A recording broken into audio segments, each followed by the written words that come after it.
Hello, welcome mate. Welcome back. So we're on our fourth episode now of the shed. We've been away for a little while doing some upgrades, and we have had a number of people, to be fair, contacting us, asking us for a new episode. You being one of those, Stu. So I'd like to introduce Stuart Bradfield, someone who I've worked with for the last probably year and a bit. Year and a bit. Learned a lot from already. We have had some real good conversations, and obviously hopefully have a lot more now going forward with the uni. So we got a lot of work to do for them, haven't we? Welcome to the show, mate. Welcome to the podcast. Testing you for the next episode. So. Exactly. Yeah, but no, I mean, it was always the plan for us to keep getting people on as much as possible with really good profiles and try and talk, because it's sort of your kind of knowledge and experiences which are helping us help other probably youngsters really going through the process, other coaches like myself on my courses, and just players as well, and just general rugby fans at this point who are interested in the process and how it works, but also just sports fans that are interested in a more professional environment, whether that be football or netball or whatever, but it's definitely something people will be interested in. So just give us a little bit of an intro to you, mate. So probably when I was in college, that was probably my first sort of insight into coaching, doing sports BTEC, the second time around after my first BTEC in public services, and at that time it was probably just an easy thing to do. I wanted to be a rugby player, so doing a sports course just seemed right, something to take the time, and then you could still train and stuff. So you playing for a club then? So playing at, I've had a couple of clubs. What would it be? Names on I think it would be at Newbridge Youth when I first started college, and then one of the lecturers at the college was a coach at Penalta. It's on the same site basically. So went and played for Penalta for a season, and then I think when I finished college I was probably at Rumney Valley. So playing, and I think like Penalta were probably like Division 3, and then when I went to Rumney I think they won Division 3, went Division 2. So like I said, play as a youngster, playing like decent level, it was like that's what I really wanted to do and try and push on. And then from there went to the old University of Glamorgan, which is now USW. It is. And again, probably not in my plans really to go to university or anything, but it was an option at the time, and there was me and three other boys went down on open day, what courses we got, and then seeing this guy Dean Parsons, and he was giving it the you play rugby, you want to do this rugby course, so jumped on this rugby course, and then again it was just more coaching and practical stuff, and just really got an interest for coaching from there. Then did my 3 years, come out with a 2-2, which is probably a standard rugby coach. And it was the first year actually that rugby course was run, so there's only 6 of us on the course, really small group. I think 3 probably dropped out after the first year. Being standard rugby boys, probably didn't want to apply themselves, and then a couple of us got through. And then from there then probably went and had 1 or 2 part-time jobs. I worked in a factory for about a month, couldn't hack it, just soul destroying. Do you know what I mean? Repetitive. And then my missus' mother was actually managing a Marston's pub. Went and pop washer then for another 6 months. Job come up with the RFU in Hereford, and I thought it's not too far away from where I live, to be fair. It's probably 40 minutes. I'll apply for that. I didn't get that job. Back in the day, the RFU used to, a club would put in half the money, and then the RFU put the other half. So this was at Lactonians, which I think the national one at the time. They were putting some of the money in, and like I said, the RFU put money in. Went for that job, didn't get that job. The guy who interviewed rang me back then 2 months later. He said Hereford Rugby Club are doing the same. I think you should apply, so I applied for that. Well, that's nice they kept the name on file. That's good. And it later found out that, not saying, I'm good friends with the boy who interviewed and had the job, but he was a player then. He came from South Africa, he's playing, so it was away then. But like I said, I'm still good friends with him, to be fair. He lives in Ireland and have a chat now. But yeah, so went from there. Ideal dream job, first sort of job in rugby. 3 rugby clubs to look after. I had Hereford, Ross-on-Wye and Ledbury Rugby Club. So happy days. It was really good because with 3 rugby clubs, you guys will know, I knew it, you know everyone then. Do you know what I mean? So I could rock up on a Sunday when the kids were training. I'd know every coach by name. And that was the situation then for about 2 years, just working with Hereford in particular, just recruitment, kids, working in local schools. And then after, I think it was about 2 years, the RFU had a big increase then in finances, wanted to take everyone on full time with staffing, rather than have clubs have a bit of a say in what you do. So with that became a relocation then to Gloucester. So I had the city of Gloucester, and then obviously with money you got to do a bit more work, so I've gone from having 3 clubs to 24 clubs. Wow. Yeah, so a big step, and again as a community coach, so working with clubs. And even back, I say back then, it's not that long ago, that's probably 7 years ago by the time that started, very much, and this is probably one of the biggest things I've seen, is like rugby is so, even at the top level, it's so still run as, not unprofessional, but still trying to get there in terms of football, rugby league and stuff like that, do you know what I mean? So basically they got all these people and just said off you go. Didn't really give a direction of right what you got to do. And it was hard then, because you sort of, like I said, all the clubs trying to spread yourself out there and trying to be seen and doing some stuff. So there's 4 of us in Gloucestershire as a county, in each of the districts, and it was really good. Really sort of enjoyed that then. Really good sort of teamwork with the guys, and it was a good crack. And well, what was the main involvement? What were you actually doing in the clubs itself? So again, recruitment, retention of players. So again, so we'd normally plan out a year. It'd normally be something along the lines of 6 weeks in a school. So there might be 5 schools for that month, for example. We do 6 weeks. At the end of that, then run a festival at a local rugby club who are looking to recruit. So they get to the club, and that was my biggest thing, is you want that schools are like, can we host at the school, or can we go to like Heartbreed, big nice pitches, can we run it on Kingsholm? And it was like, you're going to get more benefit of getting the kids down to the club, and I always run it after school, so the parents would have to pick them up as well, rather than you turn up at dinner time, they go home, parents don't see the club, don't meet the coaches, it's a bit of a interaction then, didn't you? Yeah, exactly. Do you mean? So, and that was probably the hardest part, again, the clubs to see that, and like, can the club get people down? I know you've got jobs and stuff, but can they get anyone down who's a good face to have and interactive and speak with people? And then from there then was a development officer after about, I want to say 6 years. Yeah, about 6 years. So managing 4 community coaches in Bristol then. And in Bristol is totally different. It's probably like Cardiff, I suppose, but totally different. I mean, it's probably half the size of Cardiff with, I think it was 36 rugby clubs. So you've got all this small space competing for all these players. Wow. But I think the RFU then sort of understood, in terms of our work, it has to be more targeted. So we had targeted stuff then. So you'd have like 5 targeted schools you'd work in who might not have any rugby activity. 5 clubs who might be desperate to start up a mini juniors. So you put all your focus into there, and then the other clubs will just be a light touch. So again, I really enjoyed that, to be fair. It was not coaching, but just the managing and interacting with the off-field stuff with clubs. And then, no, I don't want to say it was me, but one of the big things, and I was a bit of like, you feel like, I might not have the experience to do all this. Do you know what I mean? It's like you've been overwhelmed. We had to. I had to do a scoping exercise with 4 rugby clubs to put an AGP in, so a £500,000 investment, and I'm the one who's like, I think this club might be the best. It was a hard, it's a hard thing. And when I think back, it's like, gee, it's a lot of ask then. But just different things like that. And we had national training was a big investment.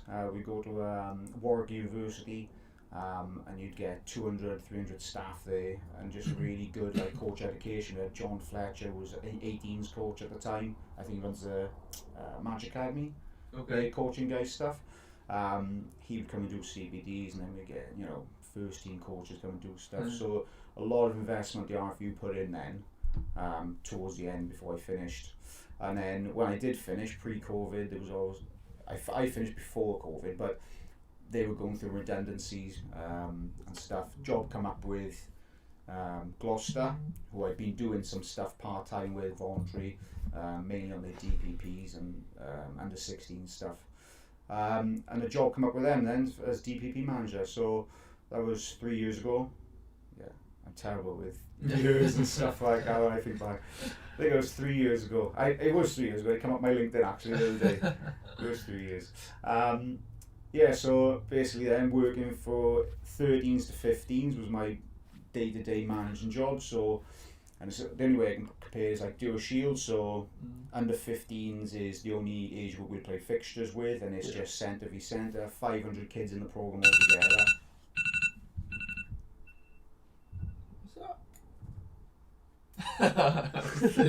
Never mind, completely shocked all of a sudden. I thought it was alarm going off. There we are. That's the natural ability of an unscripted. Gotta take my meds. Great timing. Brilliant. Anyway, grab on, mate. I was probably engrossed then. I'm like, I know, yeah. Took me right up. Yeah, so 500 kids in the programme, 13s to 15s, and then just trying to sort of manage that. And we said we don't, not saying we sell it, but it is, for me, it is a development program, 13s to 15s. We want players who are talented and they get nominated by schools and clubs to come into the program. Yeah. We want to try and develop them, and my biggest thing is, and again, the parents and players is like, it's a very small number that are going to go through out of that. But what we want is we want to make those kids better, so they go back to the club as better players, as a rub off on the other players. And like I said, it's just I want kids to enjoy it, have that lifelong thing with rugby. Yeah. And it seems, I know it seems cheesy and stuff, but like I said, my pathway, I've worked with the community and then gone into a little bit of development and stuff is, you want players, and every club, I guess, you want players who stick at the club, and if you've got a chairman of a club who actually I started this club at under 7s. Do you know what I mean? That's the dream then. Do you know what I mean? You want someone affiliated and actually, and my RFU job, you'd see a lot of this where like chairmans would come in, maybe not affiliated with the club, but maybe business orientated, but then they just haven't got that feel for the club, and then they don't know what things. The connection, especially when you're talking, and we've had this conversation probably every podcast in regards to that grassroots connection and the link between just from what you're saying as well. It's about like caring. You know what I mean. You want the boys or girls to be successful. You want them to develop as players, and then when they leave your pathway, you've developed them to a process, and then they can take on themselves, or someone else can sort of take over. But and I find sometimes, especially within the WIU, often enough is where we sort of go missing with that. Just with our processes, sometimes I feel we're a bit behind. And I mentioned it to Gripper when he was on a few weeks ago, with the Blues pathway, having been a part of that last year, which was awesome, really good experience, run really well, to be fair, watching them sort of break players down and develop them in certain ways, but also understanding their pressures as well, because they have sort of minimal time. You're talking 3 to probably 4 months of a season together, and trying to that's probably not including a bit of pre-season. I think that's a tough one then, because you see in those kids where we got the advantage, we got the full pathway, so 13s, 14s, 15s, 16s, now we've got 17s and 18s, so we've got that full. If you're getting kids in at 15, 16, you see them 3 hours, the pool of players is going to have to be a lot smaller. Do you mean? Because you're literally picking the best players you can see at that stage in time. Do you know what I mean? And like, even with our stuff, we never, we never get everything right. There's players I've released at 50. No, we don't use the term released. It's not released, but the players that don't carry on into the 16s. We're fortunate. We got really good relationships with all our schools, so we run like a schools festival at the 16s as well. Yeah. So it's like a secondary sort of pathway. And then what else England do is really good is they have the county stuff as well. So you have county 17s, 18s, and 20s. And we use that then as a secondary pathway. So all the players who at that moment in time might not be suitable to move forward, we tell them, you know, go and have a look at this. Just a bit of a development. And there's, within probably 8 months, there's boys we've pulled back in. Do you mean? Because they've either grown or they've shown something. And we use the term, there's a guy, Dave Collins, and he talks about speed bumps and things like that, and he uses the word trauma, but like say players need trauma to learn from, to be able to recover, and if there's any pressure there. And like sometimes it's just a speed bump that child needs that time. You know, actually, you know, if you thought you were really, really good all the way through, and we're seeing something different, you know, actually, you know, go into this program now. Develop yourself in that program. So all of a sudden he's put an extra 10% into all he's doing training wise and stuff. And do you pull them back in the academy then? Yeah. Because that's, I mean, I don't know the complete ins and outs of how the Blues work at that stage, but I know 9 times out of 10 when you look at even the academy now, you probably see the boys who have just gone through from the 16s. Yeah. I don't think. And I could be completely wrong, but I'm pretty sure I haven't seen or looked at the academy and gone, well, that's someone who's now in the academy who didn't get into 16 or was sort of told to work on stuff from the 16s and then brought back in. So that what I'm trying to say is the difference is you show in there where you're still tracking them, you're still keeping an eye on them, you're still. It's like when someone give you work on, especially as a 15-year-old, 16-year-old kid.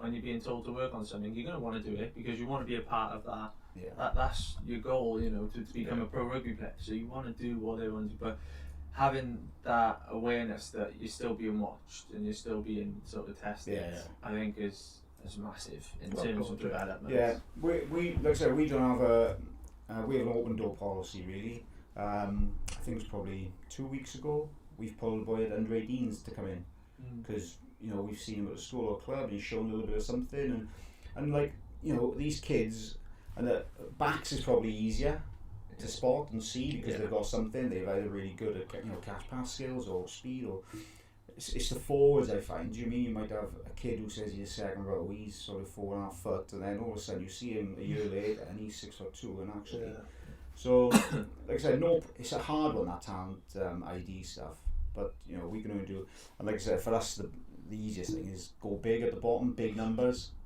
and give them as much time as possible. So like I said, at 15s I think we got 200 kids, and then we'll narrow that down to about half. So we'll have, normally without COVID, we'll have a season with those kids. So you can see which guys we think have got, and we have things like they have to be good at communication, they have to be committed, competitive. If some of the kids haven't got that, we look at that as well, not just skills. So we'll go to 16s then with about 100. We'll play the first half of the season. We play as Gloucester County under 16s, and then after those fixtures, then we try and sort of narrow it down a little bit more to about 40-30 players. Okay. Do you mean? So it's just about giving players opportunities to develop and show. So. That's good.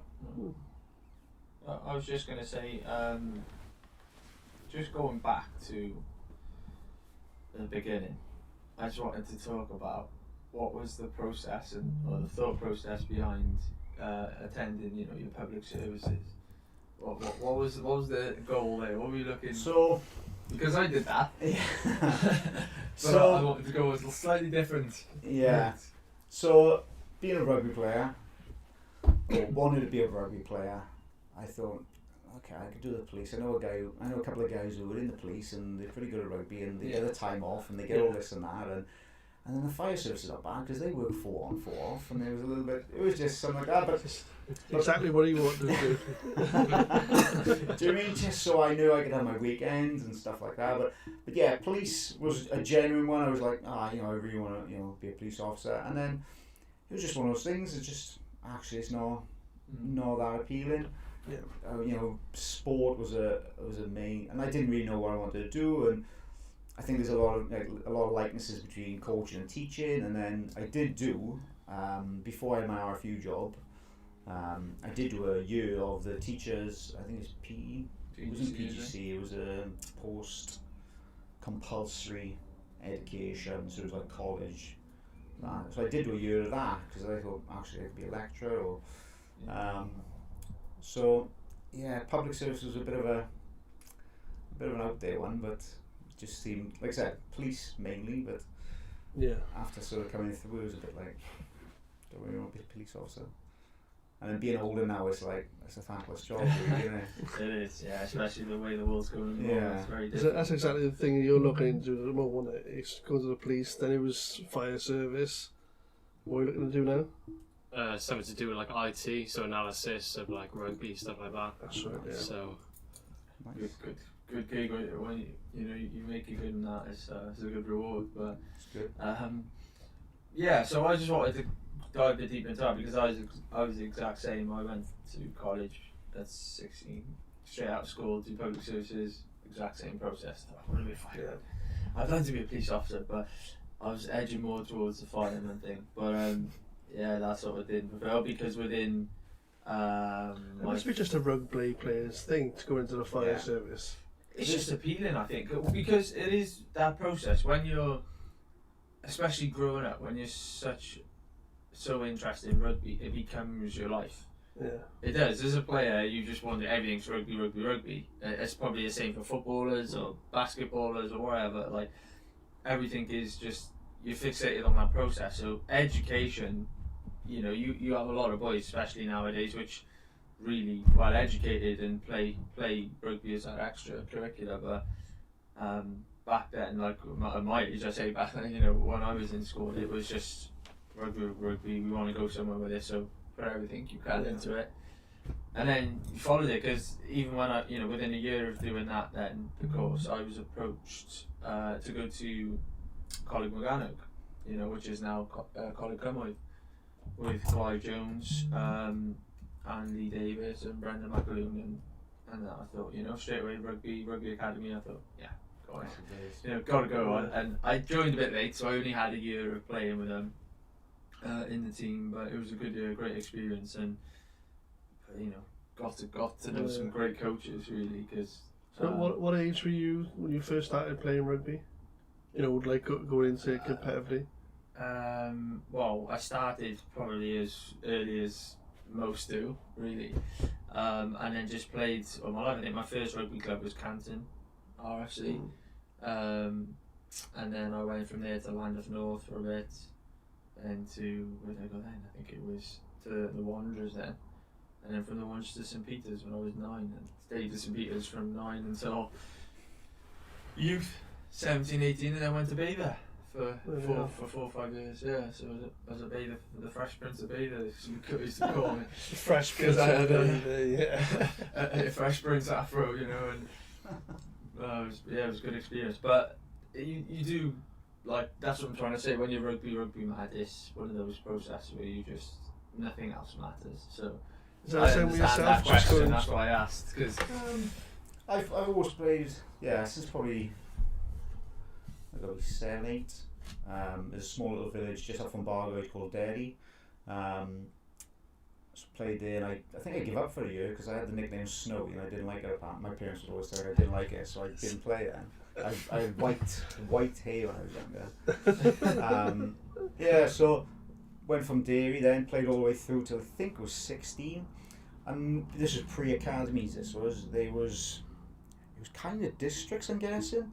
But we come under Caerphilly, but it was called Caerphilly Academy, but it was come under districts. But it was Caerphilly Academy, so basically went for trials there, got into that, and it was like a very small academy program. Yeah. We'd go to St Martin's School like once every 2 months and do like some fitness tests and stuff. I'm trying to think of the guys. Jared Lacker. Do you know Jared Lacker? Don't I think he was so. at. Where was he a couple of years ago coaching? What's Sam Warburton's old club? Off the A470 on the left hand side. Robina, yeah. He was there for a while, I think, as a senior coach. Oh, haven't he just? He works at WRU. No, he doesn't. Caerphilly. I'm sure he's just taken a role somewhere. Did he used to be at Rummy? Has he been at Rummy the last couple of years? Don't know. I'm sure he's just. I think I know who you're on about. Yeah, I could be wrong, but I'm sure he's. Big second row used to play Caerphilly, and then there was a guy, Dave Finas. I think he had some role in Caerphilly and the council. So, yeah, like I said, a really good experience, and that was probably something that spurred me on a little bit. And I was my playing positions is probably more varied than my clubs. But started off as really young as a prop, big kid, classic, and then a bit more mobile, so I went to hooker. So when I had trials for this academy at 16, I was a hooker, and then ended playing up at back row and 8. Okay. And I think it was just that. I was just like, oh, actually, somebody said, oh, do you want to try this? Whereas in clubs, it's kind of like, oh, can you do a job for us almost? Yeah, do you know what I mean? We've yeah. got somebody else who can play 8, you stick in it. So yeah, played at 8, I remember always having good hands, being able to catch pass off my left and my right. I can't remember, I think we were on tour or something, my dad pulled me aside and just like, work off your left hand, come on, work off your left hand. It was like, really young, maybe 9, 10, but it's like one of those things you can, sticks in your head. So played there then, at Dairy, until 16, and obviously being in the academy then, it was a little, Caerphilly Academy, it was a little bit like, I might want to push on, do a couple of boys, went to Newbridge Youth then, and this was back when it was a national youth league, so you weren't in your district, so we'd be going like North Wales, we played Newport, who had a decent youth team, so did really well with them for 2 seasons, and then went back to Derry and played senior rugby. I think my first game of senior rugby I played scrum half. So went from, lost a lot of weight, got tall, developed a little bit, played scrum half, and then played scrum half then, probably when I was at Dairy, when I went to Rumney, when I went to uni then, was a scrum half, and then so I put uni sort of slowed me down a bit then, put a bit of timber on, played 10, played 12, but for me it was just I think, when you tell kids like don't play in one position, have a go, I really see the benefit of that, do you know what I mean? And like lived it almost, and just being able to do 1 or 2 things, and have, like especially when you get maybe senior rugby, just having an understanding of those roles. It's great when you do that, mind, because obviously when you're playing rugby, if your position, you're on the ground, someone else can drop back to what your position you're playing. So it's nice to be diversity in that role, isn't it? It's not you're just 9 and that's it. Mm-hmm. Oh, I can't go to fullback. Oh, I don't know what I gotta do. But it's nice to see that people can play all different positions. You get the understanding as well. It's like when you're playing 9, because I started off as a wing and then went to fullback. Like when I was a fullback, I knew exactly where my wingers should be. When I was scrum half, I knew where my fullback was. So it was kind of that connection. Yeah. So that's what I think. Like every person should either have a recovery position just in case. So it's like a really good. It's good, but I think clubs need to work. Not clubs, but teams and coaches need to work on it, like you said. So actually, this week we're going to put you in that position just to try you out for half a game or a full game, just so that, like you said, rather than, I know it's a bit of a thing, but rather than now win, we've got to win everything, so we've got to put everyone in their best position. Actually, if you want a player to come through from under 9s to play senior rugby at the same club, give them a good experience, let them try something. It's not about winning this game right now. It's bigger picture behind it. That's the thing with kids these days. They think, oh, well, I'm an 8, that's it. Or I play hooker, that's it. So when we get nominations through about like DBB kids, it's like plays 8 or 12, so it's like, so he's average height, average speed, average skill set then basically. And it's like some of the variant these kids play. And it's normally like when you play club or school, my school play me at fullback because they've got other guys to play in other positions, but like at club I play hooker. And it's like, okay, I understand that, but massive difference. Especially from a forward, the transition from a forward to a back it's like a very fine margin to a degree, because it's so technical. You're talking front row is a different ball game when it comes to technicalities and with the scrummaging and how your profile and stuff. You're stiffer. You're a stiffer person. And you just built to the role. You know, that you try. A lot of teams, coaches try and build to the role, because you obviously have to be a certain caliber of player to play there. Yeah. So then trying to transition through the pack, or especially playing at a back, if you've got, like you said, in the school playing this, a club playing that, that becomes an issue then, because that's when likelihood is they don't really concentrate on the one of the two because they're playing both, and then that can follow up with injuries really. Well, it's like, really mate, quickly. you imagine that kid playing, say, back row, for example, at club, and then actually going to play full back for us because at school, for example. Do you mean he has a nightmare at full back or something? And it's like, is that what's best for the kid? That's right, yeah. He's going to lose the enjoyment as well. If you think about it, he's just going to go, I can't do that now. And then when he goes back, he's going to be all confused, and then it's just, he'll lose the heart in it. You were point, like you say, if it's wing and a full back, or a centre and a full back, well, actually, there's some bit more joined up there. Do you know what I mean? Yeah. And that sort of leads to my question of the process between the WRU and the RFU. Okay. Now, I just feel they're so far apart, and in the sense of, all right, you might not think that looking at Wales, sort of win the slam or whatever, but or the competition, but you're talking at as we go through the process, I just feel they're so behind, and like we talk about hub officers now, which go into schools, they're far and few, but not only do then when you get a hub officer going to school, they have a lot of responsibility and a lot of kids they got to look out for through different ages. I did apply for them some years ago, but I think Tredegar, it was in Tredegar School. How are they funded now? Are they still school put money in? Yes, Okay. school put money in, and then I think the WIU sort of put a certain amount in, and then they... Again, that by itself is only so much sustainable, do you know what I mean, with some schools? Yeah, exactly. But the hours you've got to put into it, you can understand... they're there for a reason, aren't they? They're there to develop the sports and develop children going through them, and in particular rugby. So it's just difficult because that's where it sort of begins, that's where it starts for them. So sometimes it's frustrating when you, as a coach, you're looking into that and you think you have like boys come to the club and go, oh yeah, well for my school I play here, and then you're looking, why are you playing there? Like, you do not look like a second row. You look like a good 13 to me, mate. You know what I mean? Yeah. And you're looking at it, but you get some kids like that who are bigger boys, but they can book it. Yeah. And you think to yourself, Jesus, let's get you in the centre. I think. Yeah. Let's take out the second. We'll get you in the centre. That's probably going back to what Stuart just said. It's about then you're looking at, we need to win this game, but actually what for? It's good to be in the history books that we beat Plasmal beat Cantonian, for the third time this season. But actually, that's not developing the kids. Then, no, is it? It's exactly. not developing, push them through. It's just process. Actually, we're developing these kids, and in 5-6 years' time, they could potentially be playing professional rugby if given the correct kickstart. Yeah. So, I just think that's where we need to start. But I always say that. And I noticed the difference between RFU and WRU, which is all I come to because you've worked under the both. And I've only through lockdown really that I actually understood the difference between them, because the WRU straight away just furloughed the majority of their staff. Staff that you wanted to get a hold of for relevant reasons, you sort of couldn't. Some of them were still working, but it was obviously picking up a lot of workload.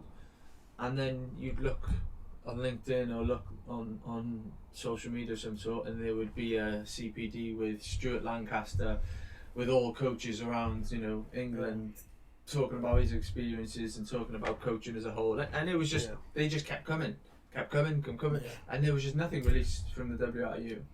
And it was really frustrating, because me being the type of person I am and wanting to learn all the time, that I thought I'd love to be sat in them, and why are we not doing that? We got Warren Gatlin just sort of sat there. Yeah. Why not ask him to do a little, you know, sort of an hour CPD type thing, and or experience track type thing, you know, and that, because you take a lot from it, and people do take a lot from those things. So I just wanted to know what your thoughts were on.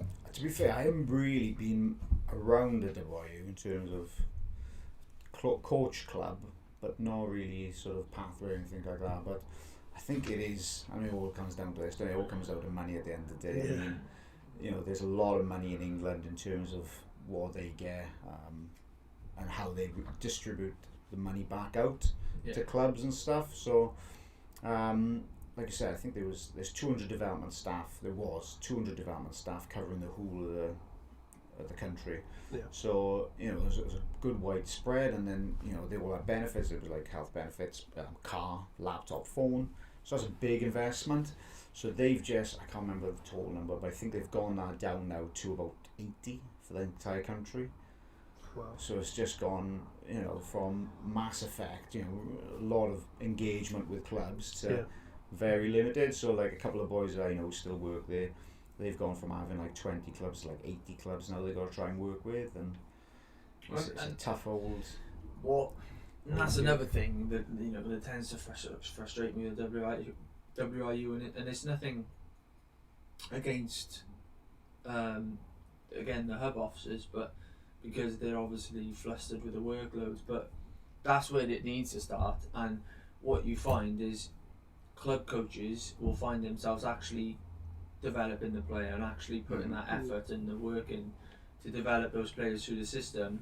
And then when you look around, you know, you've seen these hub officers walking around, all the stash on, nice new Jeeps, you know, 20 grand a year to do the job that we're doing in the club levels, a voluntary role. And like you said, you know, especially when you have players come to you, well, I actually play here for the school, you'd expect better when you've got hub officers in there, and obviously they have to be, you know, to a good standard, and that's nothing against any hub officers, because to be fair, I haven't done the role, but you know, just being around it and being around rugby, you can see the struggles and the workload. But for me, that's frustrating, because that's where I think it all starts, and schools. That's where the money's getting. There's not enough sports in schools at the moment, is it? You know, no one's playing rugby or no one's playing football. Well, it's mostly football, but no one's playing rugby.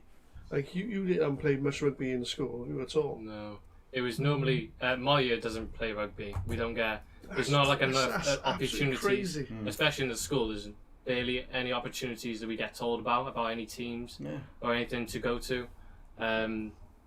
Like I'm in my last year, so I'm in year 11. But either there in there, you still don't get any kind of conversation about go to this rugby team, have a look, try rugby. So there's not really anything below year 11. There's quite a lot, like year 10 and below. There's quite a lot of rugby in my school, but year 11s don't really get anything. So I'm the only one in my year that plays rugby, so there's no opportunities for me to play for schools, because I can't play below and there's nobody above. So it's very, you know... Shocking. Absolutely shocking. And you think these hub officers would notice this, is that, all right, we need to push more into that area, you know? It's just not the RFU promoted a really, I suppose, a good thing, but their pathway for like rules and stuff, they kind of put it out as, you know, if you're playing under 12 rules, but you can play anything up to under 12 rules. So it's like, actually, if it's, I think, I'm trying to remember now, I think under 9s was like one-on-one tackle, under 10s was one-on-one tackle and then one-on-one in the breakdown. So it's like you said, if you've only got 10 players, you can play that one-on-one in the breakdown, do you know what I mean? And and you could play that with less numbers and stuff, and just be a bit more adaptable, just like you said, to give players and kids the opportunity to play. And what's to say, like you said, you got mates, they who don't play, actually, come and have a go at this. The contact's a bit limited because it's one-on-one in the breakdown, and all of a sudden you've got 2 or 3 guys who might join the club. To enjoy it. Exactly, Yeah, 100%. It's a tough one, and it is, from what I know anyway, it is localised between like different areas. Like Bristol was probably very similar to that. So you get some schools minimum rugby activity and a lot of football. Yeah. Gloucester, I think out of probably 5 maybe don't play regular fixtures. So I would say regular fixtures more than say 8 or 10.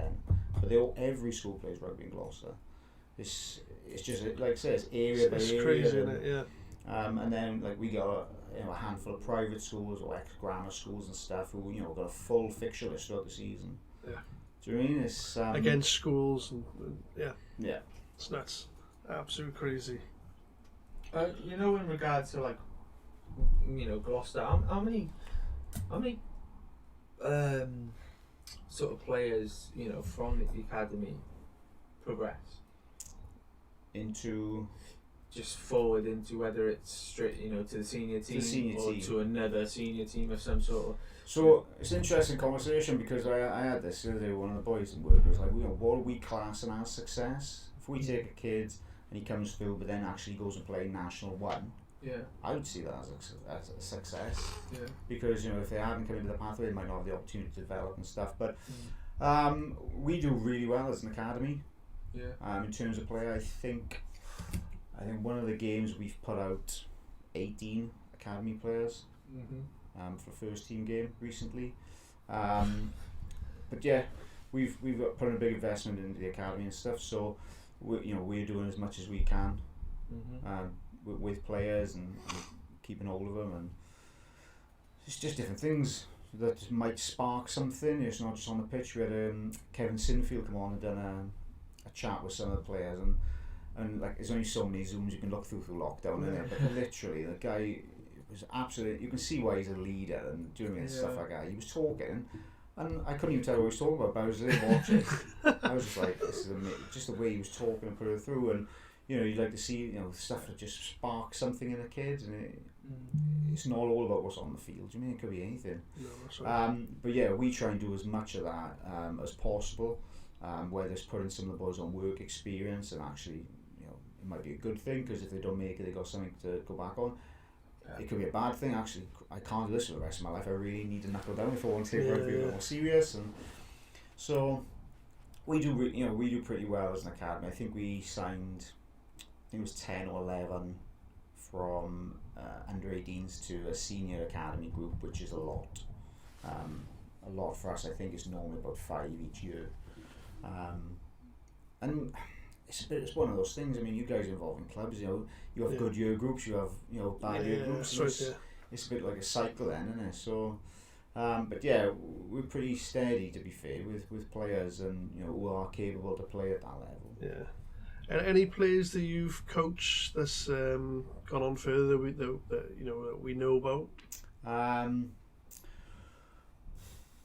think I'm not gonna say it. I think I coached Sam once. But I think he was in an under 18 session. I think I coached him once. But Stephen Varney, I know know Stephen pretty well. There's George Barton, so he's just had probably his first year senior academy, so I think he's 19. So had him right through from 13, but just one of these kids who's outstanding athlete, and you have your worries about, actually is this his limit, and all of a sudden he comes back in 3 months and it's like, oof, something else altogether now, and he's doing really well. And then there's just boys in the academy at present. I think Matty Jones, scrum half, he come from Dean Close. I think he's had 1 or 2 games. But yeah, there's probably the work I've coached with the boys is probably next season, the season after, those boys will start coming through, since I've been involved in Gloucester. So, but there's a lot of talent, to be fair, a lot of talent. Who are your feeder clubs? Because obviously I know you've got a lot of clubs. So the way it's a bit like districts. So we've got North Gloucestershire. I think it does go. KLB School is probably halfway up the M5 from Bristol to Gloucester. There's KLB School, and then sort of below that, then Thornbury is Bristol, and then we've got the west of Oxford is called White Horse Valley. So we go right out to Oxford. Okay. So there's like Abingdon, which is a private school, Radley Park, Radley School, that's a very nice school. A very nice school. So I used to when I changed my job a few years ago, and I ran onto construction for a bit. I was working in Gloucester, and I was working for Bells, and it turned out that the site, the guy who owned the company was owned like a hotel in Forest of Dean. Okay. So I actually ended up playing for Cindersford. Oh yeah. So I was at Cindersford for like the time I was working for him. Yeah. Like however long it was, 4 or 5 months. I was going back and forth then to play for Steve Bell, his name was, for Cindersford. Like, well, Bell's actually just helping him out with seconds. Yeah. Bell's actually owns Cinderford Club. Yeah. Because they have their own sort of hotel there. Cause that's the company my father run. Is it? There we are. So it's a small world, isn't it? But yeah, it's crazy because just sort of there was a few players I think that played for Cinderford, which are now pro players, I think. So yeah, Josh Adams was one. Josh Adams, yeah, he was actually at Gloucester at the time, so I was playing for Cindersford. Was it Warrior? I think he played. Was he at Gloucester? Warriors, Worcester. Warriors, was it? Yeah. There we are. Yeah. He was there at the time. I think he wasn't long before that he played for Cindersford. It must have been about a year. Because he was actually doing a bit of construction for Bells as well. Was he? Oh, there you go. I didn't. It's quite funny because my dad was actually telling us this morning. It was strange. Absolutely strange. So yeah, you probably know the same. Yeah. So like with the senior carry boys, it's trying to, like you said, about speed bumps and stuff, and trying to challenge them. Like Cinderford will be one. We try and players will go on loan doing stuff. Just at the level they play at is about right for some of the senior carry boys, 18, 19-year-olds. Is it not an issue, but I think 18 is harsh to try and say these kids. Backs you're going to be able to do it pretty. I think at 18 I should be able to see. Maybe you try and get like a second row, front row forward, and then say actually in 3 years' time you'll be all right. I think that's such a hard. I'm sure Ireland got under 19s. It's funny you say that because we were talking the other day about props. That they are like gold dust and they nowadays to try and get a really good size and get a full package type thing. But we were talking about these young boys now who are in the academies that are coming through and are probably being fed the idea of just because of prop, they're gold dust and they got a good skill set and they look the part. It's come and play senior rugby at that youth level. Yeah. And then without what I find crazy about is there's no thought process behind Gwyn, who plays for Tonner Evile, who's a bricklayer, do you know what I mean, on the weekend, that doesn't give an absolute shite about about trying to make it or doing anything. He's just going there on a Saturday to absolutely ruin your day for the whole 45 minutes that he's on that pitch, giving you all he can. Full of experience, strong as an ox. He's been on the building site for 10 years, 10, 15 years. And then, we're talking about because these young props are far and few and they look the part, we're just putting them into those senior. And they've got to get that experience in it. I think, level for me. It's massive. It's funny because currently I coach at Ledbury, which is probably about 10 minutes from Hartbury, our training base. So it's easy for me to get on the way home from work and stuff. And I keep saying to our bosses, like, and we play at like level, I think it's like 7 or 8. And I keep saying to our bosses, like, mate, any front row who want to come and have a real good hard scrum, I said they can come and play us because we got like Coventry and playing this, just big men. And it's a good argument. We send boys like Cinderford and I think Hartbury, take a lot of players. But that's all nice and clean, you know what I mean? Yeah, it's tough, but it's very technical.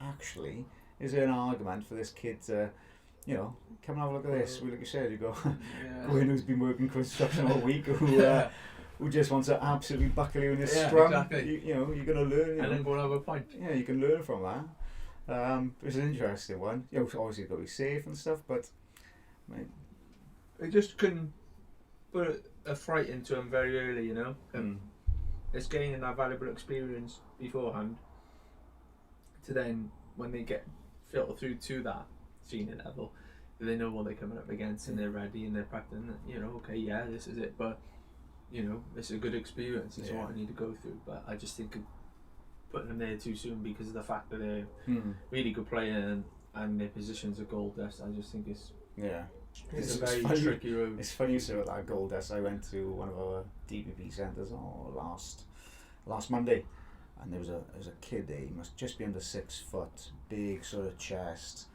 quite athletic looking legs. And I was like, oh, what position do you play? Prop. Like scrums? Yeah. I was like, oh, rub my hands. That was brilliant. Just for 1 year. And then literally the week before we got another player in one of the older age groups, and it's like, what position do you play? He's all back row. Got a good frame, you know, for front row. No, I won't play back row. Are you sure? I mean, you know, going forward, I think, you know, you could really, make a difference. Yeah, No, I'm working on my athleticism. I'm doing this, and okay, and you know, you got to support that as well. Yeah, exactly. At the same time, but you know, like you said, they are gold dust, and these boys, you know, younger boys who like the scrum, happy days. Yeah, definitely. Until they come up against Die. Oh, good. And then they'll have second thoughts. But yeah, I just like looking through and you know, I know we had a chat beforehand, and I do want to come on to USW in a sec, but just wanted to talk to you about your, you know, the voluntary work. I know you've spoken a lot about work and stuff already, but with the Welsh Acts and Rumney Valley, you know, how did you find that challenging? Especially, you know, being Rumney Valley and probably with an area, you know, probably more deprived than others, would you say?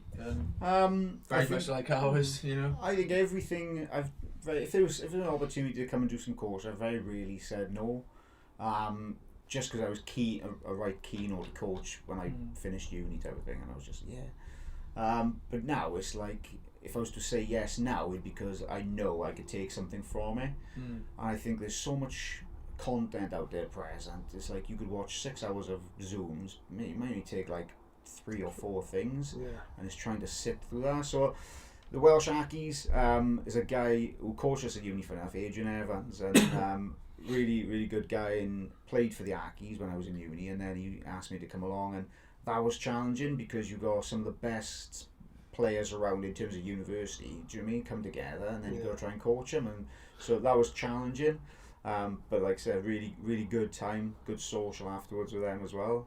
Rumney up in the Caerphilly Valleys, that was challenging. That was a senior team I'd played for, and then went and coached as well.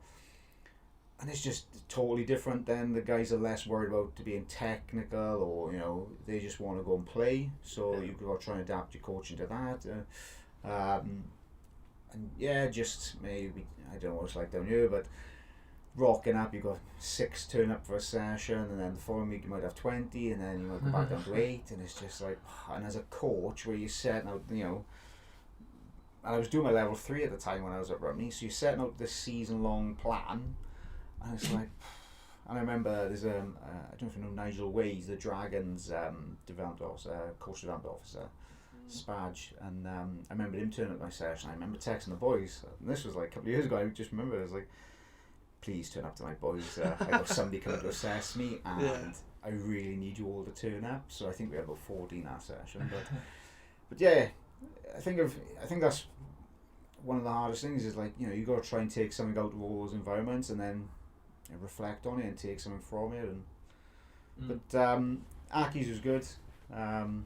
Rumney I really enjoyed. Like I said, it was really challenging. It was less stressful in terms of the coaching, because the boys just wanted to play. And it probably links to like one of my things is like, some clubs have just got to understand, you know, there's a limit that they can get to.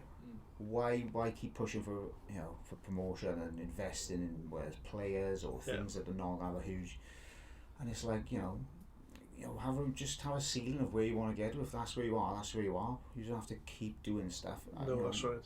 You know, how successful is your club? I mean, what are you looking at as success? If you go, I mean, like I'm at Ledbury, and it's a little bit different. It's in the middle of nowhere. It's a farmer's place, so I think they got like 400 kids in mini and juniors. Do you know what I mean? And they talk about like success, and I was like, what's more successful? I'd be like, how many of those kids playing? How many of those kids are going to play senior rugby? That's going to be success. Not how many games have we won this season as first team. Do you know what I mean? It's a tough, massive, and it's a tough one. Yeah, there's a big difference, and I just think talking about that, trying to manage 400 odd kids to go through a process, I'm pretty sure it's not easy. How many do we have? 180 at Cairo, is it? Am I right in saying that? It must be around about 200 probably kids. Including hours, quite a lot, which we've built. Well, Liam and Joe done a lot of work, and Norman and a lot of people have been there from the off, but the process has been really good. So it's good to now start seeing the benefit of Cairo going on the map. And players coming through and representing. How did you start that? Was there a specific age group or? I don't actually know, because Liam McKay, I don't know if you know Liam McKay, he was on our last episode, episode 3 with him, and he just I think he just had an idea and just sort of put the word out and kick-started a load of mixed groups. I think it started off as, and then just slowly filtered them into certain ages, so probably 7s, 8s, and then I think it just went from there. Just took on. I didn't think we had a 14s, did we, or 13s before last year. 13s or 14s. But we've developed them teams now, so our team would have been under 15s, under 15s. 16s, Liam and Fabio, was it? Yeah, Fabio. Went out to the schools. I said, look, we got a trial day, come on down, try fields. 13 kids turned up on the first one. And they just went straight on from there now. Kobe joined with the other 2 coaches and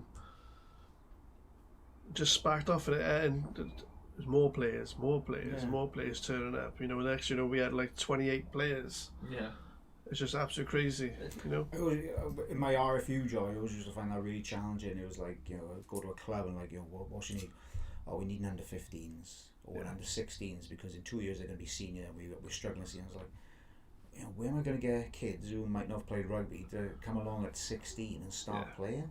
So that was a real big challenge. We were lucky because we started at under 15s. And, like you said, we ended up just having a load of boys come down. I think we hit, what was it, like 20 odds? Between like 15 and 20 boys, and even to today now, our squad consists of 22 boys. And it's still the same boys that first started. That first session, we still got them today, And half of us in the beginning just didn't know anything about rugby, including myself. I just went down there. I thought, I've always liked rugby. Like my dad's always watched it on the TV, so I watched one game, and then I asked my mum, because I went through like loads of things. I wanted to do like kung fu. I went through loads of football.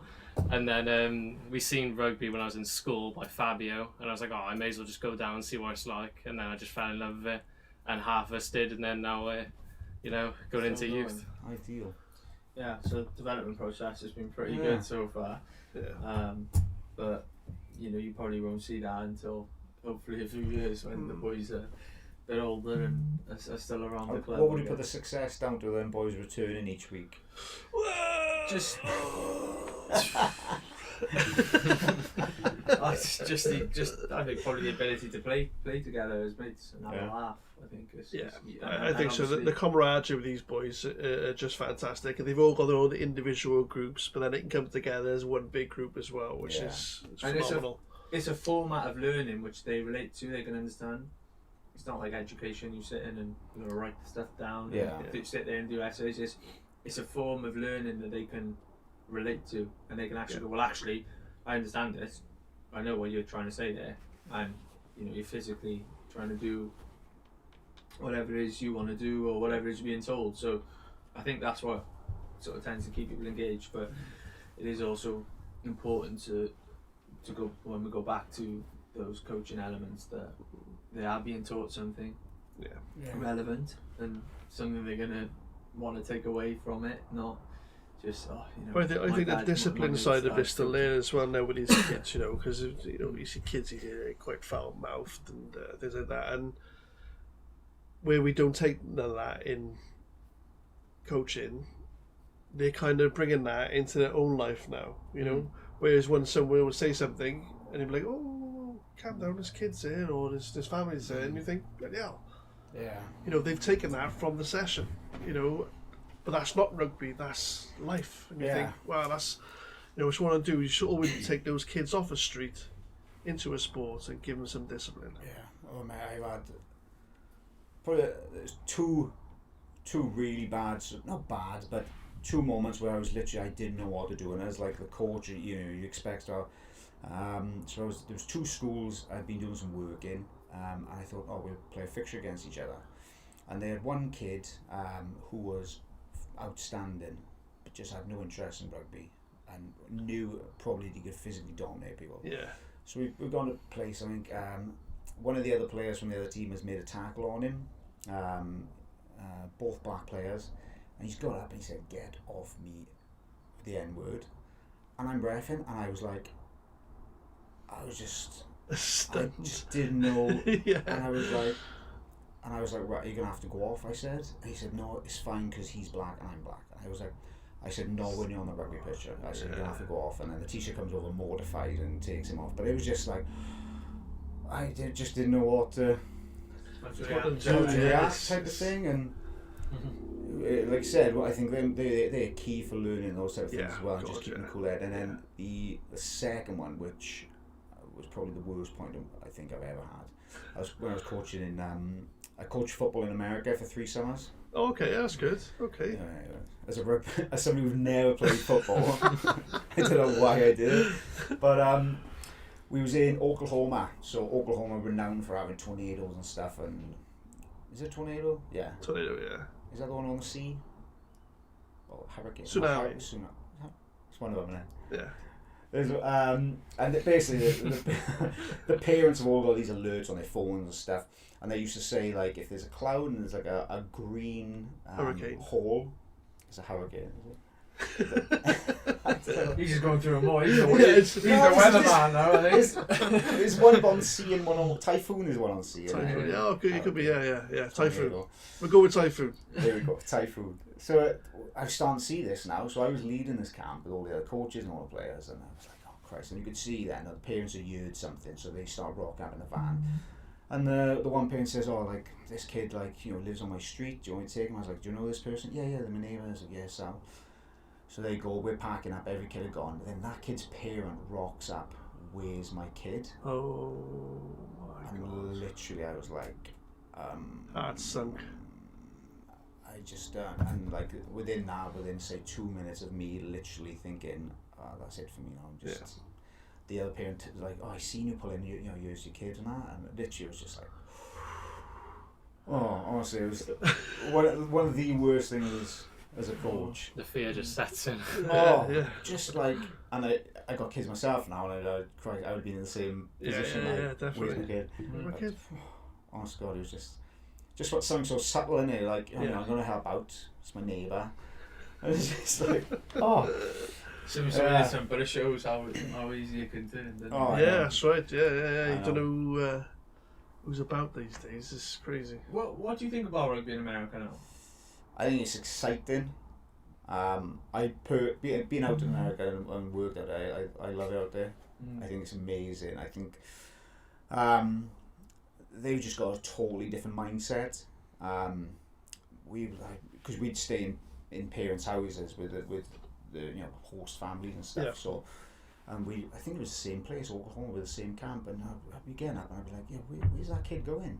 And I'd speak to the dad like, I see he was getting up at 6. Oh, he must have been about 14, 15. Yeah, he's got S&C training this morning, one of the coaches. I was like, okay. And then you do a 3-hour camp of football, then from, say, like 9:30 till 12, 1. And then I wouldn't see him, man, when we go back to the house. I was like, oh, where's he going? He's going to basketball camp. And, like, it's just mad. But, like, their whole thing is, like, if I can make my kid as best as I can make him, I haven't got to pay $100,000 to send him to university. He can have a scholarship. But the investment of money and stuff, it was absolutely mind-blowing. When we went out, it was out of football season, but we was in, majority of the time spent in Texas, and there's a place called Capel, I think it's near Dallas, no, it's not, Fort Worth, And I'd just be driving around. I was like, oh, is that the university stadium? I was like, oh no, that's the high school pitch, 12,000 seater stadium. Holy shit! And I'm just like, this is wild, absolutely wild. And then spent some time in Louisiana. I think it's a 90,000 seater university stadium. 90,000 seater to watch 18, 19-year-old kids play. That is absolutely crazy. If you actually look at America, they have it all. The foundation is there. No. I just don't feel yet they have. Again, from a rugby point of view, I'm the same as you. I'm so excited about it, and I actually want to get out there to coach. I want to develop my coaching skills out there because it needs more people like us that are rugby mad, that really sort of have a lot of experiences, you know, also looking for more to go out there and help develop, because all the facilities and the foundations are there, the money is there, everything. It just needs it does need that guidance to that national. They need that base level of players around them, experiences. Can we just turn off? No problem. We're just further on this, that's okay. Yeah, that one's still going there. Yeah, that's okay. Yeah. Oh, sorry, mate. Rather than, like you said, those one or two players who can transition from American football to rugby, you know, they just need that base of players coming through with development. Yeah, 100%. But watching, because you watch like USA national team now and you think, you know, is there? Are they miles off? I mean, is that fair to say in a minute from what they actually got behind them? And I know Gary Gold now, is it, the head coach, and he's done a tremendous job so far with them and in just turning them into a much more competitive team. It's like, I can't think. I was listening to something with a podcast, and they were saying about USA rugby, and like, I think for the last but one World Cup, they had a pool of like 100 players to select from. And now since the MLR, they've had, I think it's gone up to like 220 they've got to select from. So, you know, you got to get a foundation of players coming through. And a foundation of coaches. Yeah. To be able to coach them players to the standard that you want. Because America as a whole just produce so many athletes. Oh, mate, it's unreal. You know, just so many athletes that they can take to whatever they want. Yeah. You know, whatever sport they want to do. Because, but I can see, and I mean we won't know for years, and I could be completely wrong, but I can see rugby in America, taking off like the NFL. Not as big. I mean that's massive, but I could really see that interest just growing and growing, and then celebrities start getting into it, and you know, because people they look at that and go, oh, rugby, no gear, straight up contact, you know, head to head, in the sense of, you know, scrums or whatever. It is. The like you said, they got the players, or they got the athletes, don't they? Definitely. It's just being able to develop, and like some of the stuff I've seen like on Instagram with, mate, the marketing is unreal for it. I mean, just like some of the stuff they're doing to get people into the crowds, and then the players they're signing. Do you mean they're going about it in a good way? But it just needs that. I agree. Then players coming through from 18, rather than spending 18 years doing NFL or American football, do you mean? Yeah. Losing their development there. They just need those constant players going through. I think on the money to support it. Oh yeah. I know. Is Bastra out there now? Do you know Bastra? He did. I think he's back now though. He's back. He went out to New York. Is it like half a mil a year? Something silly, wasn't it? Silly money. They're obviously pumping the money into it. So. Well, Giddo's out there as well, isn't he? Matt Giddo. Yeah, Matt Giddo. And there's another. Rob Shaw. Yeah. Rob Shaw. Henshaw. And who's the fullback? I think he was at Northampton. Ben Foden. He's out there as well. Just they got, you know, a lot of experience going out there, I suppose. Size of it, but definitely, it's definitely a place I want to get out to, which I will do at some point. Gain that experience. It's on my goal list. But I just want to move over to USW, our new gig at the moment. Obviously, I know you know, with Jack leading it and relationship you two have and working with the academy and stuff, you know, you came in. What was your thought process coming in? You know, what were you expecting, and what are you still? I think I'm pretty open. To be fair, I don't really like to make judgments going into anything. I just, as soon as you got something in your mind, in your head, then it causes a little bit of bias, and you're always gonna. So I just come in. When I was, I'm trying to think when I was there. I think we were like second or third league down. Do you mean? So I'm average, decent players, but never enough players coming through to really challenge. And then obviously it's like return to your own club, and it's like the opportunity to come back to USW and coach. So yeah, okay, I'll come and do that. So yeah, when I met Jack, he was doing his level 3 through the RFU. Funny enough, I didn't think he could get on the WRU one. So mentored him on his level 3, and then I think he was at Merthyr College, and just said about the USW gig, and I was like, yeah, I'd be keen for that. Get back involved. And I mean, like, you know, I spent a long time with the rebuild program getting it back up and back onto his feet, but and with me coaching, you know, I was like, yeah, I want to coach. I want to coach. I'm ready to try and be a part of taking this to the next step. But I do feel we got a bit of a way to go, but I think we can challenge. I think we can really get up there. Yeah. And I just wanted to make it aware, because a lot of people out there at the moment that probably think, oh, you know, their team might not be as sort of good as what it was, or it doesn't look like. But you know, loads of freshers coming in now. Lots of freshers coming in September. I mean, lots of freshers we had last September, because we haven't even really had a chance to get. I know everyone uses it's not an excuse, is it? But everyone says about COVID, but like for the universities and stuff, I think it's had a huge impact. Do you know what I mean? Where the players have gone home, so they can't. You know, if club rugby come back in the second lockdown for a bit. Yeah. Or was that just in England? Might just be in England. I think it was. No, the training was back. Yeah. It was, yeah. Do you mean? But like I said, if students are learning remotely, they've probably gone back home, so they've missed a little bit of that. So it does feel disjointed. England and Wales, different governing bodies. Well, this is the thing. See, it's Gloucester Uni are playing Worcester in varsity now in a couple of weeks. Are they? Yeah. So I think from the 26th, what did we do? I think it's next Monday. Clubs can play. Clubs can play against each other. So we I'm at Ledbury. They can play. We've got 3 games booked in. No, that's varsity. That's varsity. But all Bucks teams can play from the 26th. You got friendlies. That's interesting, because I think with the uni, and I could be wrong. Rihanna will kill me if I say the wrong thing. But with the uni, I'm pretty sure that we're not bound to the WRU. I think we follow it out of respect because of the governing body of Wales, but I don't think we are bound to them. If we wanted to play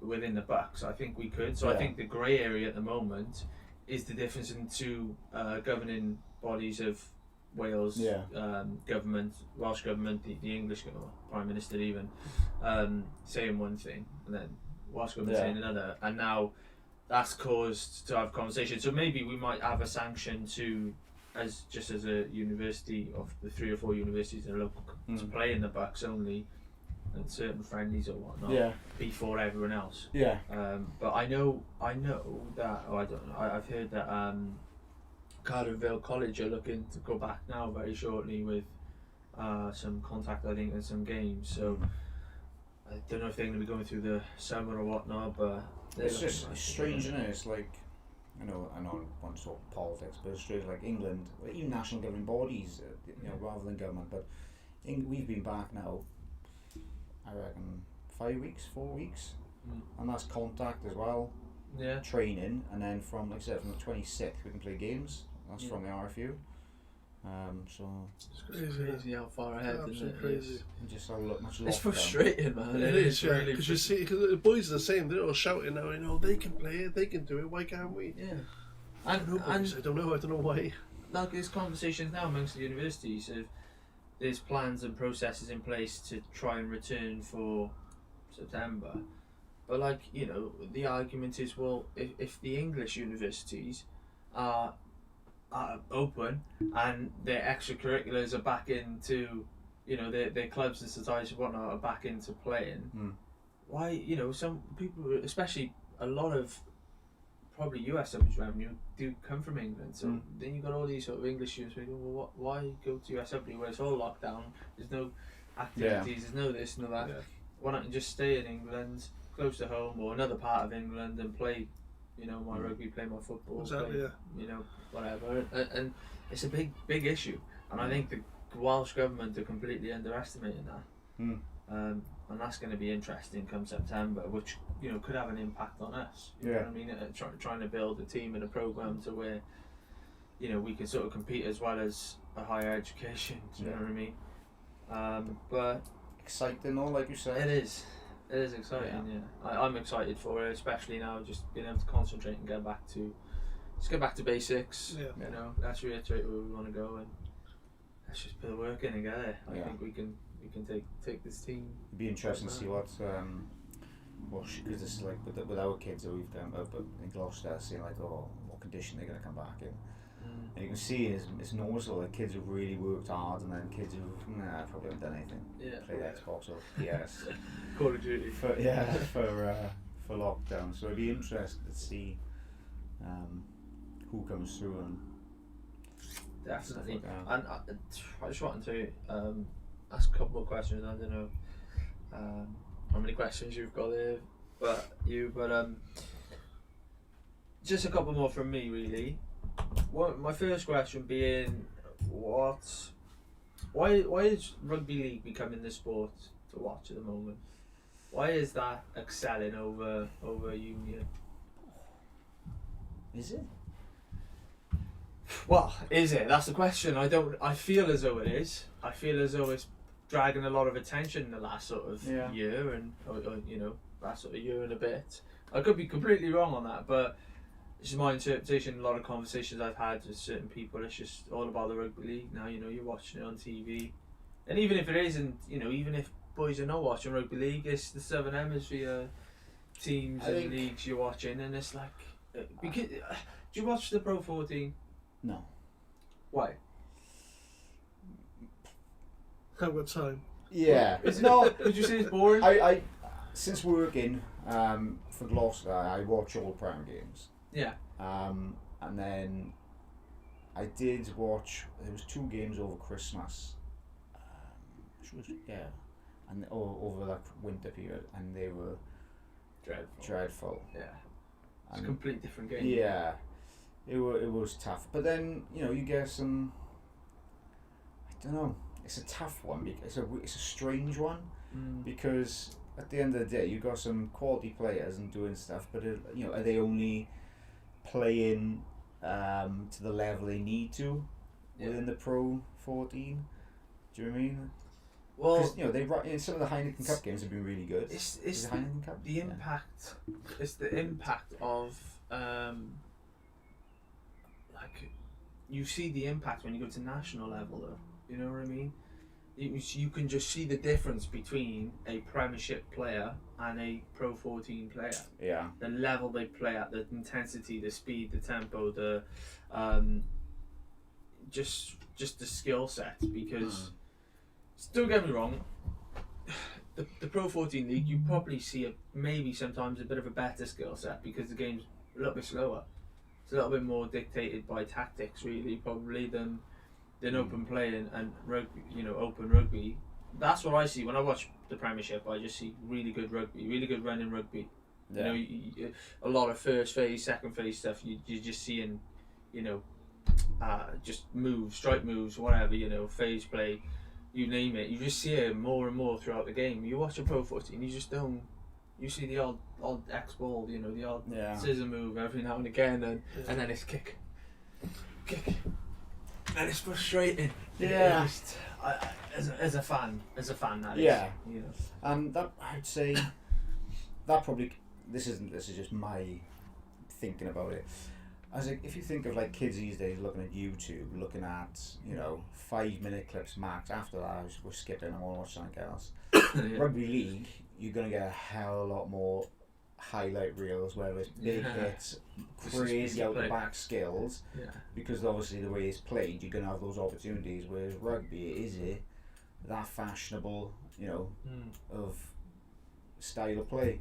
If it's Pro 14 middle of December, you're at I don't know, Newport, you know, how's that game going to look? Yeah. Whereas, if it's at Worcester, you know, an artificial pitch, you've got two teams who are really looking to attack. Yeah.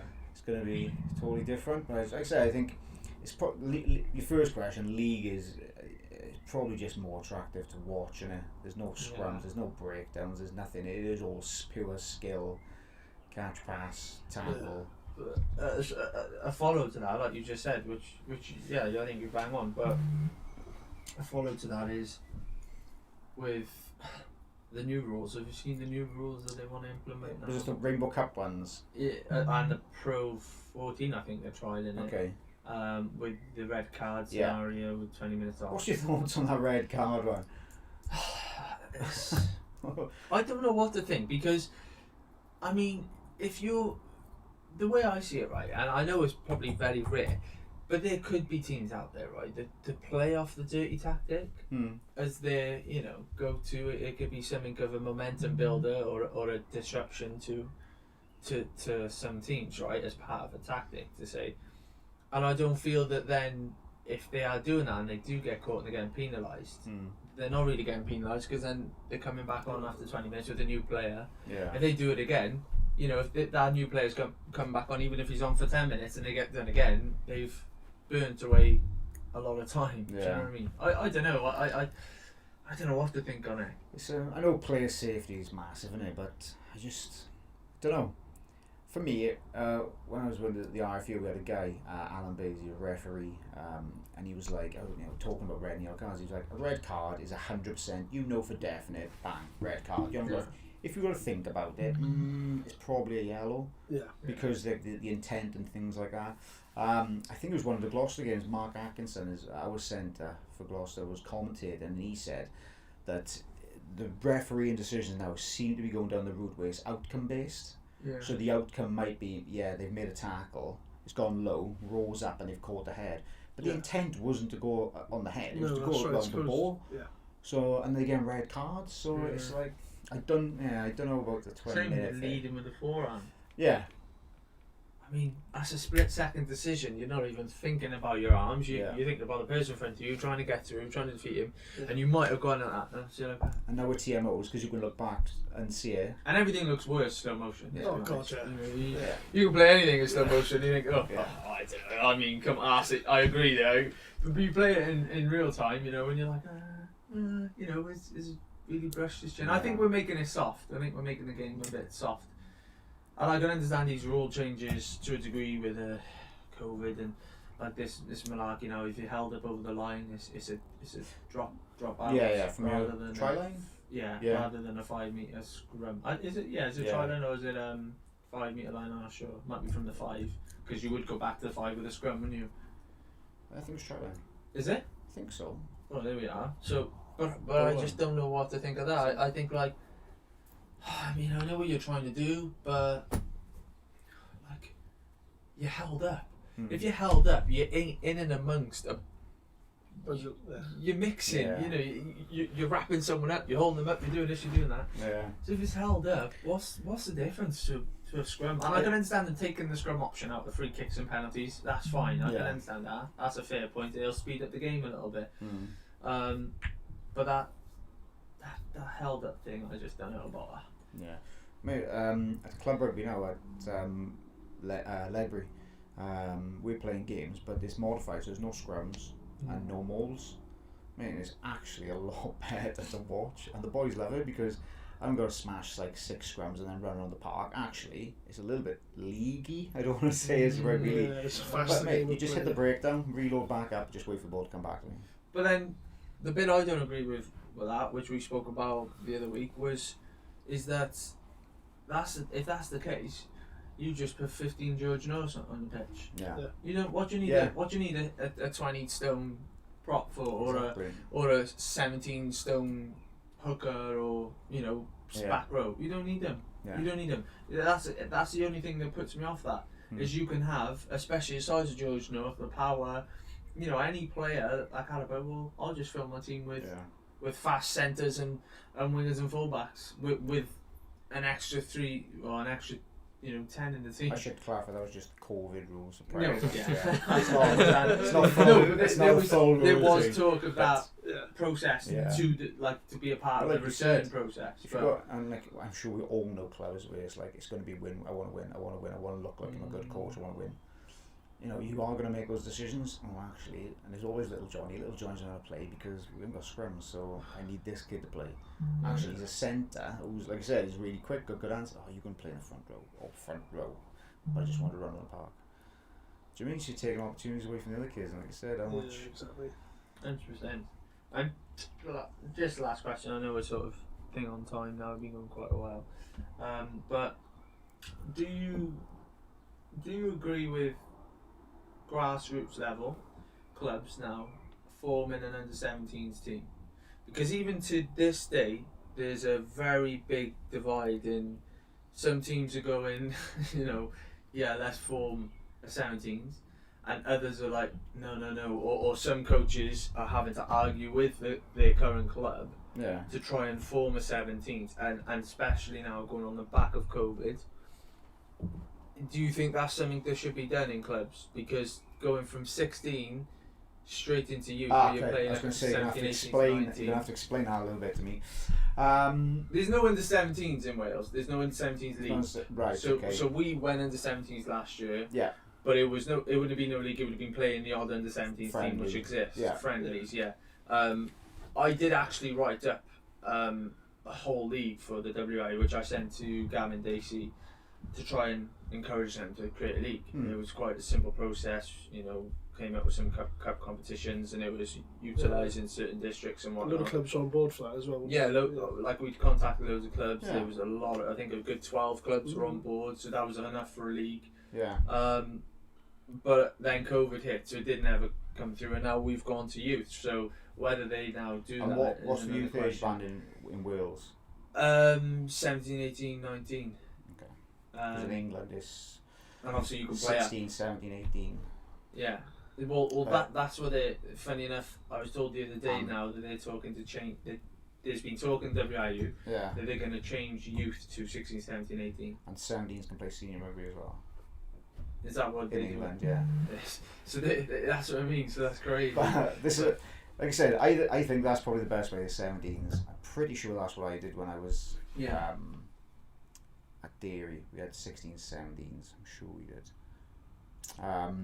I think it's the way to go. I think because you got, like I said, you got kids who might actually physically develop really well at 18s. Yeah. Oh, happy days, okay. But then, what are you going to do with these kids who haven't? Yeah.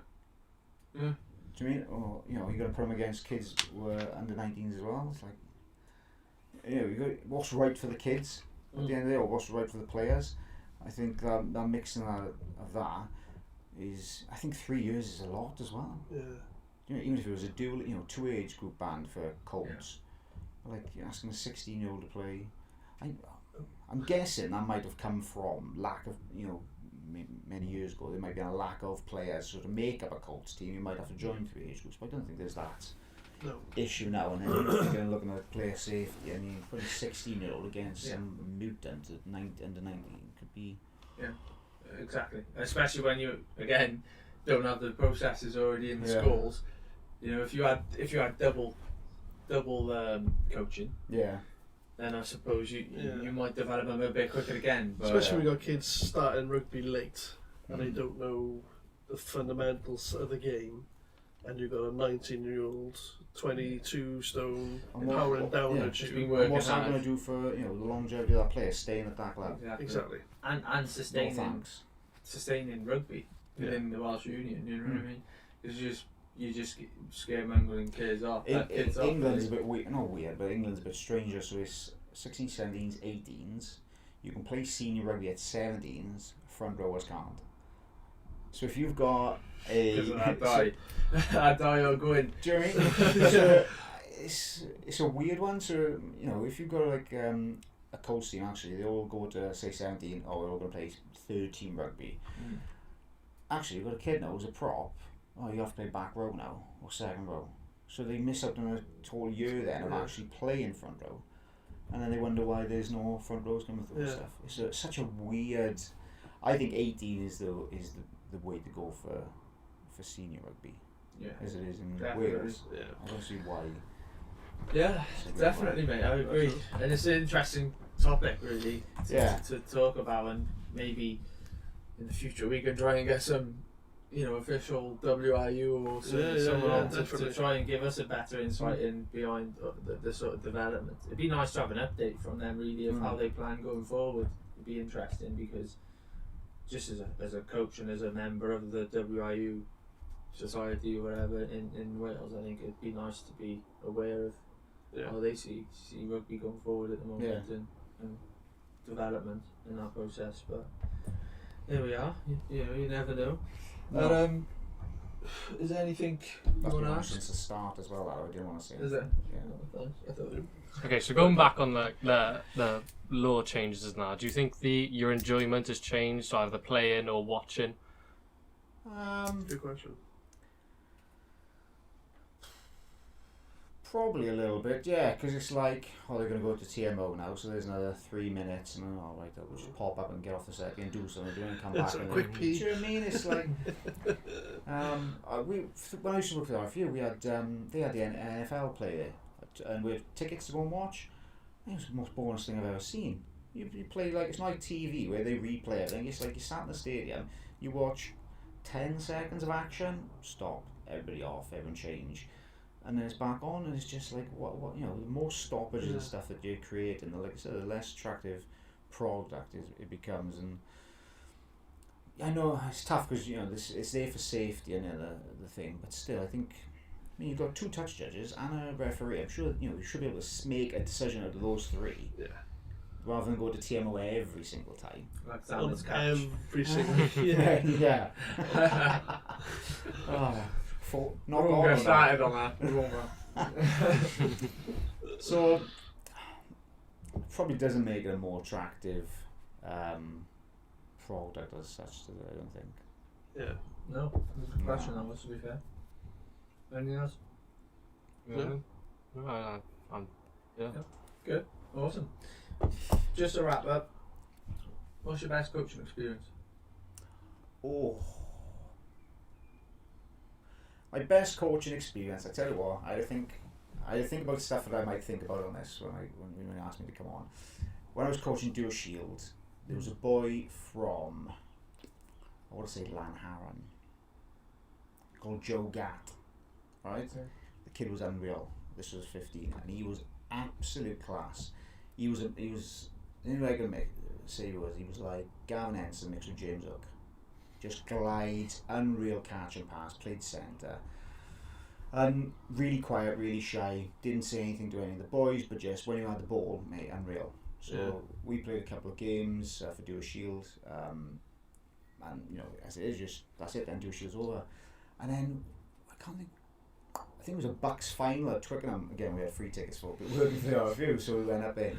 And there's a hotel, the Marriott, which is built into the stadium, so we went in there for like a couple of drinks before we went in. And Joe Gatt was there, so he's gone from 15 seeming at like an 18, 19-year-old playing for Loughborough University. And I seen him, and we had a chat and everything about it, and it was just one of those things. It was just like the fact that probably hadn't seen the kid and only working with him for such a small time and seeing him, just to see him come through. Being successful. I'm not sure if he's at Bridgend now. He might have been at Cardiff. Yeah, he might have been at Cardiff. What, playing? Or? Yeah, playing. How old do you know? What would you be now? 15? Oh God. 25, 26? 26. My age, pretty much, yeah. But it was just, you don't know where some of these kids, when I was with the Dual Shield, like, I was at uni, so you don't see these kids on a regular basis, or you're not in the circle, so just, one of those things that made me think, mate, unreal. You could see from a young age, I'm glad that he was doing really well, and it was just that. Yeah, definitely. And I can't wait for that moment. I really can't. Just to be there in 5 years' time and just see half an hour boys, just to see where they're at. And even we say about it all the time, it's even if I see a third of this team and they're just successful, just people, just genuine, decent job, doing well, not struggling, working hard. That's good enough, because then we've done our job in keeping them off the streets. Yeah, it was like Lisa at the start, but about if they're cursing now, they turn up and actually the behaviour started to change, mate. Yeah, that's all. Put him on the right track, innit? Yeah, exactly. So I can't wait for that moment, and it'd be even better to see him on TV and but no, it's been good, mate. It's been good to have you on, and thanks for coming on. One more quick question, which I ask every person that comes on: who is your player to watch out for now coming through? Ooh. And you do ask. Every person. Like I'm still with Holly Holo. Yeah. You are with Kieran Hardy. You're with Zamet. Still and Sheedy. Yeah. Oh, okay. It's a tricky one. Yeah. Because I think Stephen Varney could be good. Well, he is good. Not saying he could be good, but we had a chat beforehand about Stephen Varney. So he's a scrum half for Gloucester. I think he was at Scarlets until 16s, and then I think the 16s got released, and then I think he comes to Hartbury and then just come into our pathway through them. But I think what is it? Willie Hines out for I think he's captain. Yeah, he's a captain. we change a lot of the captains every now and then. I hope he doesn't see this now. He'll be like, yeah. So Willie's a captain. He's also scrum half. He was injured, and I think Joe Simpson, who was the other scrum half, was injured. So Stephen Varney ended up playing as a senior academy player. He wouldn't have had that opportunity normally. Yeah. So I think he's played 5 games, scored 3 tries in those 5 games as well. Brilliant. And then he played Italy in the Six Nations then, straight away. Wow. So he was started the last 2, I think, and he was on the bench for the other ones. But just someone who played against Wales, didn't he? Yeah. So just someone who is really, really, I think, exciting to watch. Like especially like talking about Italy. And real Welsh scrum half. Proper Welsh scrum half, an out and out scrum half. You know, he wouldn't play in any other position. And then I'm just thinking, who would we look? And there's a load of guys, to be fair. George Barton, I think. He's in the senior academy. I would say he's probably less known, but he started, I think, the last 5 games, because Lloyd Evans had been injured. But someone who is just wants to get better, super competitive, like unbelievably competitive, hard working. He's small, but like fights well above his weight, to be fair. But definitely someone I think who could push on. Awesome. We do have that that question, to be fair. We do ask him. So something we'll continue now as we go along. I think we're finding new things. But no, thanks for coming on, Stu. Thanks for massive help. Good. You know, again, another really good episode. Good conversations. You know, relatable to a lot of people, and just hopefully, you know, people listening can understand the journey and know that it's actually, you don't have to be a, you know, A-level student or you don't have to be the best of the best to, like, it's just like myself. Do you know what I mean? I wasn't the best in school. Before I got one question, I suppose, then, for everyone. What is your, and this is probably quite topical at present, what is your thoughts on ex-players getting decent coaching gigs? So, what's your question? You've been watching this. You've been watching the last episode. I'm a fan. I'm not only on it, I'm a fan as well. He already knows. I don't agree with it, personally. No? I don't, because I don't, and I say that as in, it's not that they can't do it. I just feel that they haven't earned it. You know, you're talking about, yes, you're an ex-player, all right, you've got a lot of experience, you've you know, probably been coached by some of the best coaches in the world, fair enough. That probably instantly qualify you for a lot of it. But I think and Eddie Jones, again, said it best, which I quote all the time, was, you know, the issue we've got in rugby at the moment is players are not being coached by coaches, they're being coached by players. And that's the difference. You know, when you've got coaches who are going on 2-hour courses, who are studying this sort of thing week by week, breaking down areas, breaking down different things, and learning how to react in different situations and whatnot. I think that's an experience that a pro rugby player don't have. you know, doesn't have. Sorry, you know, like that's something they can't relate to because they've been head down playing the game for so long, and yes, they've picked up their experiences, but the coaches pick up their experiences in a different way. Yeah. You know what I mean? That's where you have a degree in it now. Recently, that they were grabbing shorts as they're lifting. And like, you don't teach kids that, you teach them properly. You know, and they're like, oh, don't worry, we'll wait until they get caught. Well, no, you teach them right. Teach them properly. It's not about being caught, but it's just showing that that's how they played. Yeah. You know, it's not how they've been taught by a coach. And it's the process too. It's not about being caught. It's about teaching them right and wrong. Yeah. It's the process through it. But when you talk from a professional level, you know, I love the fact that an ex-rugby player I could be working with or listening to their stories and their experiences, and yes, you can still learn as a coach from them as well, because they would have learned from other coaches. But all you're really doing is learning from a coach, because they're going to bring to you what they've learned from a coach, not from an ex-player. Although probably majority of coaches are ex-players, isn't they? You know, but they go into the education afterwards. And they're probably those coaches like your Hansons and stuff that put their head and pen to paper and outside of rugby to become the coach that they are. Yeah. And then they coach that. They don't just retire from rugby and go, all right, you know, well, let's do this in training now. I'm a coach. Do you know what I mean? Yeah. So it is frustrating, and I did pick up on the point before about your level 3. The WIU, it's very difficult to get onto your level 3. There's people been waiting ages because you have to be invited onto it. But yet you'll have an ex-rugby player that'll retire and go straight onto level 3. So I didn't get on the first time I went through, and I think I kicked up a bit of a fuss. I think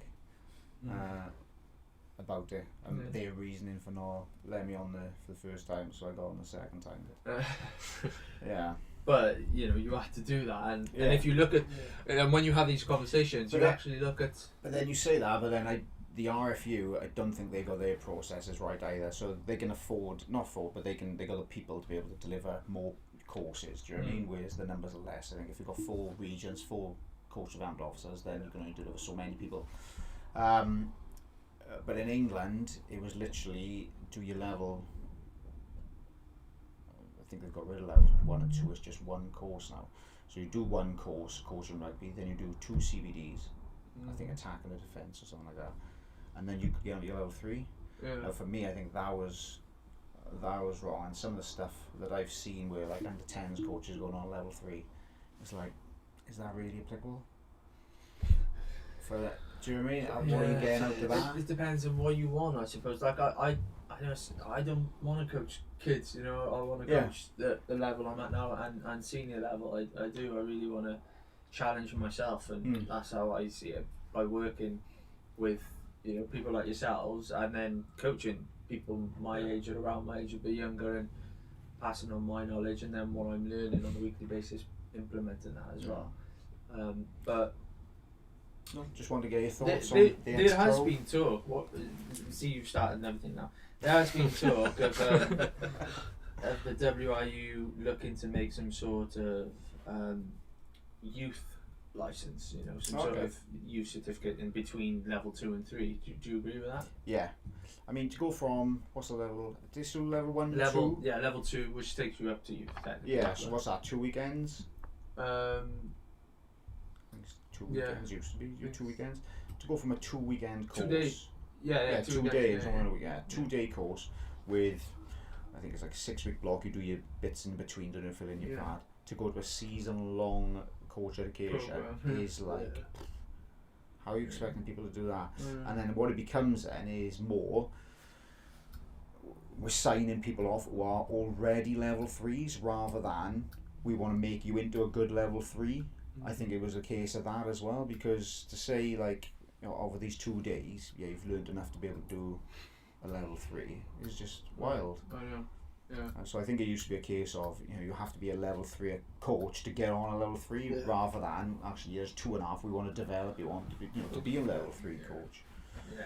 But yeah, definitely. I thought I'd ask that question because I think it's a good idea, and especially something I think that if Dean adds to his course, You know, especially the third years, because you do your level 1 first year, your level 2 second year. You don't really do anything third year other than learn the philosophies, which we've been doing this year and stuff, and have different coaches. But definitely, I think the idea of having that youth certificate would just be good to put your pen to paper, put some word process in, and break it down, because technically that level 3 could be more of like a head coach role. You look at it, because you're planning the whole season. You have to have your team be in charge to make changes. It's more of a head coach role, you know. Whereas then you could bring that youth side of it. Could be like where it's part 1 of that. Do you know what I mean? Yeah. You're learning as a coach first, just to be a coach within that environment over a season-long program, and then your level 3 is you actually running a season-long program. Do you know what I mean? But I don't know. We'll see. So it's all good talking about it and having development, and talking about developments, but we've got to actually put them into play. Yeah. So definitely. Yeah. Once again, thank you for coming down. Yes, nice chat. Really appreciate it. And then Corby, you realise how close I live. No, yeah, it's been good, mate, and we will look definitely to have you back on if you'd be interested. And 100%. I know we've got to get Jack on at some point. You'd be so jealous, not already. I'm glad I got on before him. Make sure this goes out before his. Yeah, we'll. I won't say nothing until it comes out, and then you can watch it first. And then. Yeah.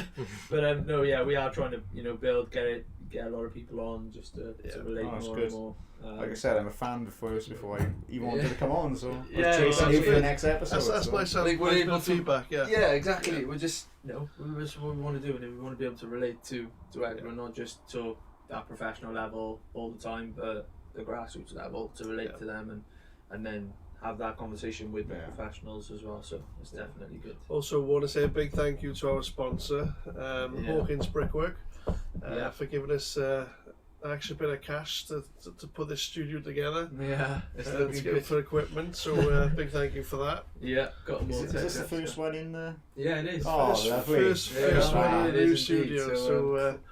Privileged. Christened it. Yeah. Indeed, mate. Yeah, so I should feel privileged. We'll definitely be jealous now when he definitely when he gets hold of that. But yeah, so to wrap it up there.